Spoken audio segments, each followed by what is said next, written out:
يا حلو سطح يا حلو طل، يا حلو سطح نهارنا فل. يا حلو سطح يا حلو طل، يا حلو سطح نهارنا فل.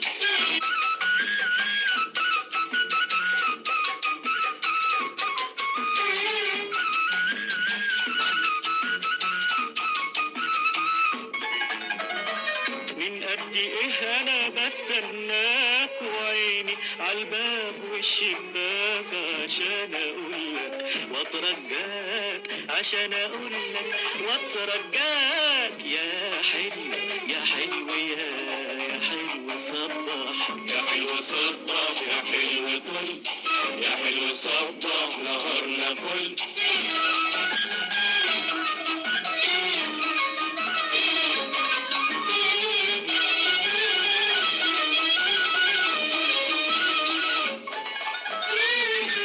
يا عيني مال الجميل مشغول ومتحير، قوليله بدري عليك الحيرة يا صغير.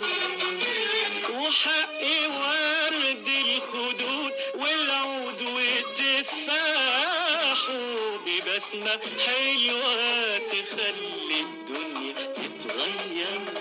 يا حلو صباح يا حلو طل، يا حلو صباح يا هرنا فل.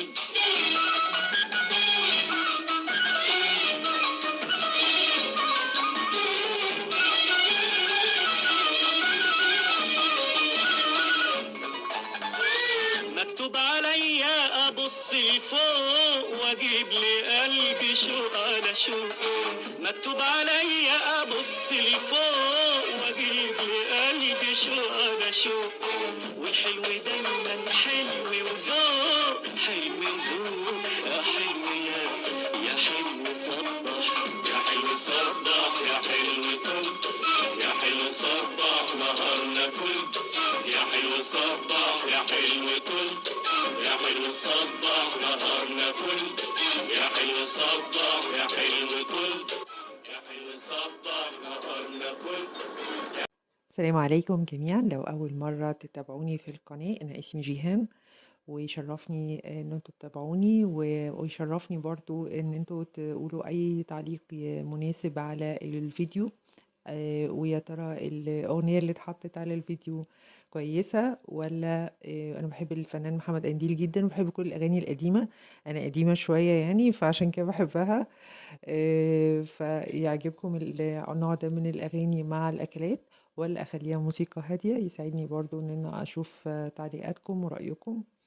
والطبق النهاردة ده علشان العيد الكبير، كل سنة وانتوا طيبين، ودايما يا رب فرحانين بحبايبكم، ودايما مع بعض يا رب، دايما كل سنة وكل عيد.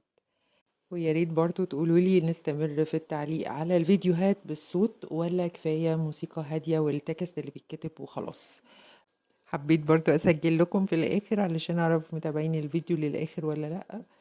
يا رب تعجبكم الطريقة دي. زي ما احنا شايفين كده، طلعت من الفرن بعد ساعة ونص. ليه بسيبها ساعة ونص؟ لأن البرام بيحتاج يسخن، برام الفخار بيحتاج يسخن كويس قوي.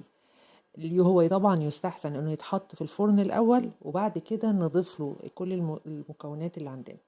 زي ما احنا شايفين هي طالعه بتدوب خالص خالص في البق كده، والخضار طالع جميل وطعمه حلو وريحتها تحفه. يا رب تعجبكم وبالهنا دايما يا رب.